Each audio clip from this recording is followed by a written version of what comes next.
So మామూలుగా ఇప్పుడు వర్తమాన కళాకారుల కంటే కూడా కళాకారులాగా వాళ్ళు ప్రదర్శించారు. కాబట్టి కళాకారులలాగానే మనం కూడా ఈ కార్యక్రమాలను ఫిక్స్ చేసుకోవాలి. ఏదో చిన్న చిన్నగా పాడేస్తారని చెప్పి అనుకుంటే చాలా పెద్ద కచేరీలు చేశారు అందరూ కూడా.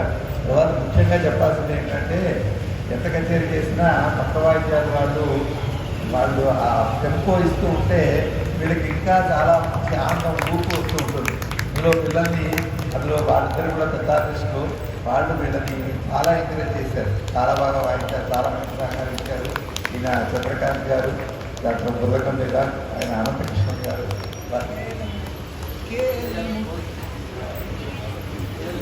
ఖమ్మంపాటి లక్ష్మీ నరసింహమూర్తి గారు.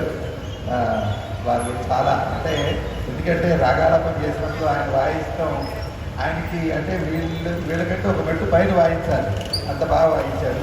దాంతో వీళ్ళకి ఏంటంటే అప్పుడు చాలా మంది కొత్త సంగతి నేర్చుకున్నట్టుగా ఉంటుంది. అలాగా మంచి కచేరీ చేసిన ద్వారా కొంచెం ఆలస్యమైంది.